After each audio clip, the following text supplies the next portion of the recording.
आदरणीय सर्व शास्त्रज्ञांना मी विनम्र अभिवादन करतो। आणि आज आपल्या किसान विद्यालय वर्धा येथे तालुकास्तरीय विज्ञान प्रदर्शनीचे जे बक्षीस वितरणाचा सोहळा आहे, या कार्यक्रमाचे अध्यक्ष आदरणीय देवतळे साहेब, गट शिक्षणाधिकारी, पंचायत समिती आरमोरी, त्याचप्रमाणे खास करून ज्यांनी 2 दिवस स्वतः उपस्थित राहून खूप मेहनत घेतले असे वडपल्लीवार सर, माझे लहान बंधू डॉक्टर शशिकांतजी घेळाम, डॉक्टर हलवारे सर, आणि काही का असे ना, परंतु आपल्या शाळेमध्ये एकदा प्रशिक्षक आणि परीक्षक दोन्ही भूमिकेमध्ये आपल्या शाळेमध्ये आलेल्या सोनकर मॅडम, त्याचप्रमाणे सरमाके मॅडम, गुल्ले सर, शिवनकर सर, आमचे सहकारी शाळेचे पर्यवेक्षक नैताम सर आणि बावनकर सर, तसा दोन्ही वक्त्यांनी इथं बोलताना जो यशस्वी कार्यक्रमाचा श्रेय आहे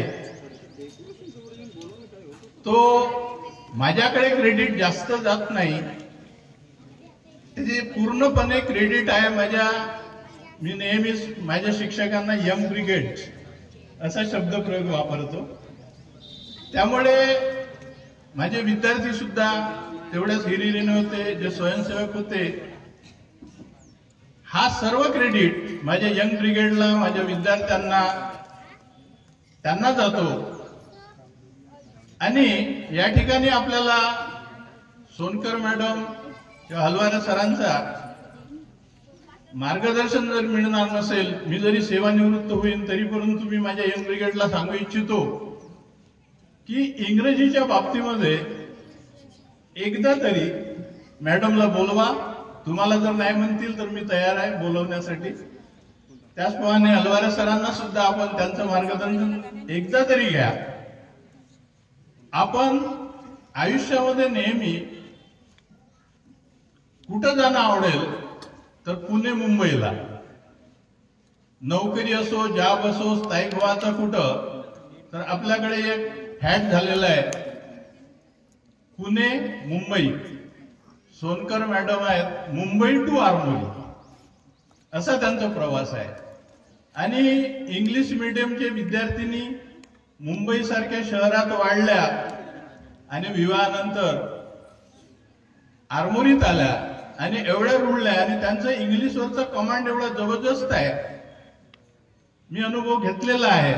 त्यामुळे परत एकदा माझ्या यंग ब्रिगेडला सांगू इच्छितो की या वक्त्यांचा मार्गदर्शनाचा लाभ एकदा तरी घडवून आणा।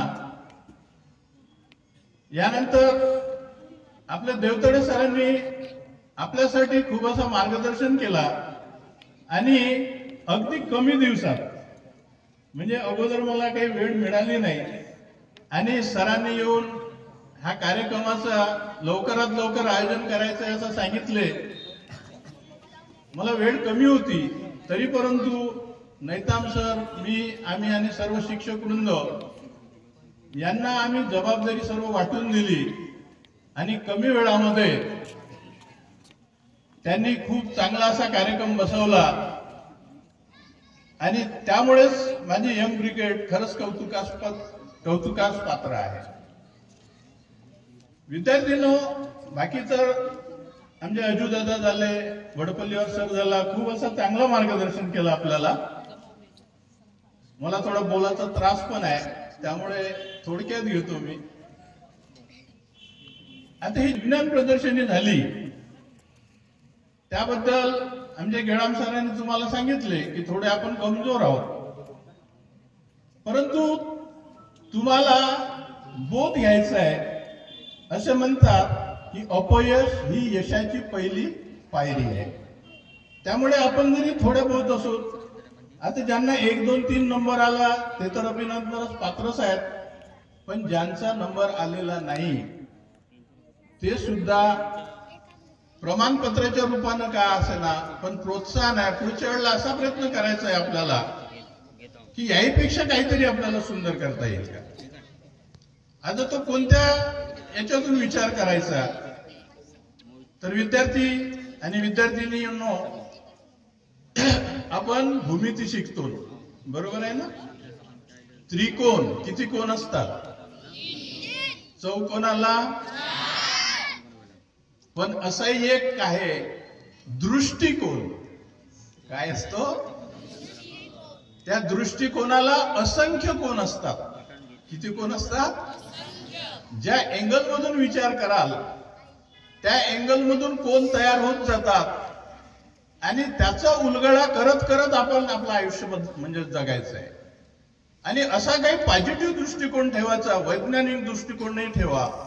त्याचप्रमाणे जीवन जगताना चांगला दृष्टिकोन हा सुद्धा महत्वाचा आहे. त्यामुळे त्रिकोण चौकोन आणि असंख्य कोण असणारा काय पाहिजे आपल्याजवळ दृष्टिकोन. इथं APJ अब्दुल कलाम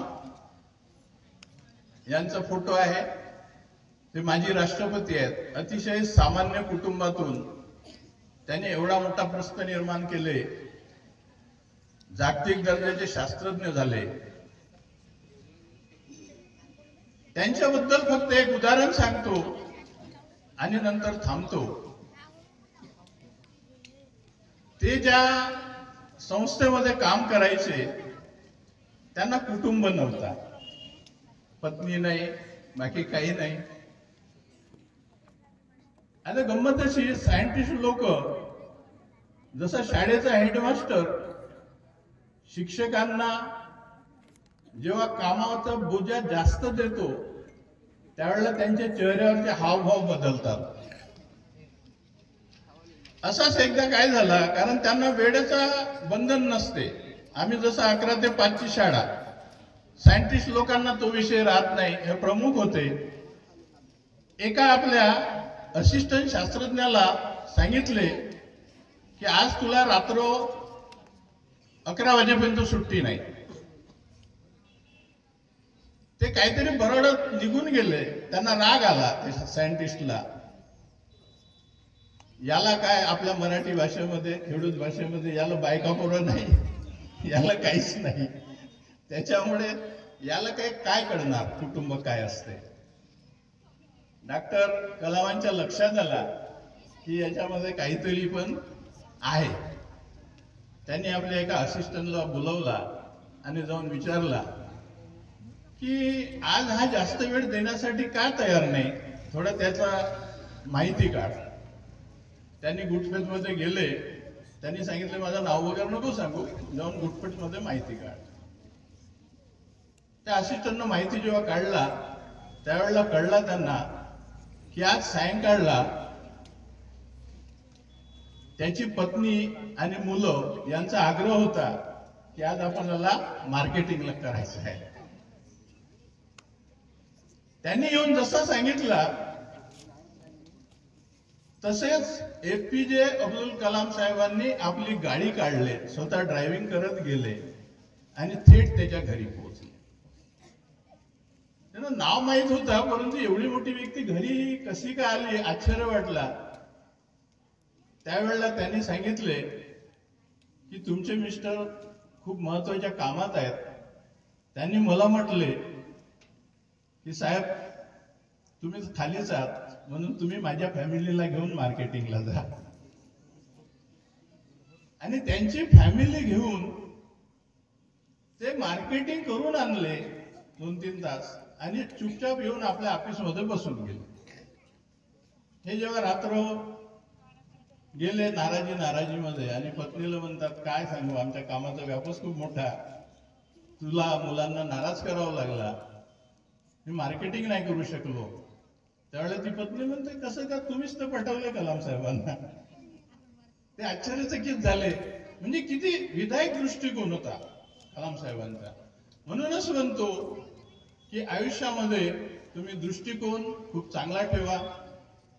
आणि शेवटी मी सर्वच जिल्हा परिषदच्या शाळा असोत आमच्या माध्यमिकच्या शाळा असोत त्यांचे शिक्षक वृंद त्यांचे विद्यार्थी या सर्वांचे सुद्धा आभार मानतो. खूप असा सहकार्य त्यांचा लाभला. काही जर त्रुट्या असतील, कार्यक्रम म्हटला एवढा मोठ्या कार्यक्रमामध्ये काही चुका होतात, काही त्रुट्या राहतात. माझे या शाळेमध्ये कार्यक्रम असल्यामुळे भलेचे शिक्षण विभाग पंचायत समिती आरमोरीचा होता, तरी पण काही जर त्रुटी असतील तर मी मनापासून शाळेचा मुख्याध्यापक म्हणून माझ्या शिक्षक वृंदांमार्फत तर्फे मी तुमची माफी चाहतो. आणि या पलीकडे जर काही समजून त्याला दुरुस्त करता येतील चुका, तर पुढच्या कार्यक्रमामध्ये नक्कीच आम्ही दुरुस्त करण्याचा प्रयत्न करू. इथं मला बोलण्याची संधी दिली याबद्दल मी सर्वांचा आभार व्यक्त करतो आणि इथंच थांबतो. जय हिंद, जय महाराष्ट्र.